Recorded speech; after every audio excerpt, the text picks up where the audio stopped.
Gardez-moi, tendez-moi. Nous toujours jwenn moun qui battre yo problème. Le fait que l'autre moun pa sou yo, l'autre moun pa écrit yo, l'autre moun pa relé yo. Comment? M'flo entre ça dans tête ou. En pile fois ou qu'on a bay tête ou problème pour genre de bagay ça qui pas fait, pourtant moun nan répertoire li, nan calendrier li, ou pas même enregistré, ou pas même exister.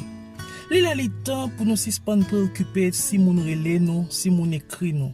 Li a le temps pour nous apprendre consacrer plus temps à tête ou. M'abdou ça. Aucun moun pa jamais remet ou si c'est pas ou même qui choisit remet propre tête ou. En pile fois trahison yo fait nous plus mal, c'est parce que nan may nous pas penser que yo ka vini. Bon m'dou bagay. Même bouche k'ap dou je t'aime nan, même bouche ça, pi devant li ka konto.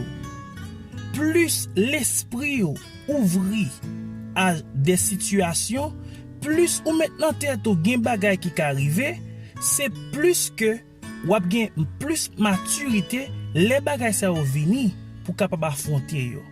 Pas gen rien qui est éternel, même la Bible dit ça. On comprend ça non?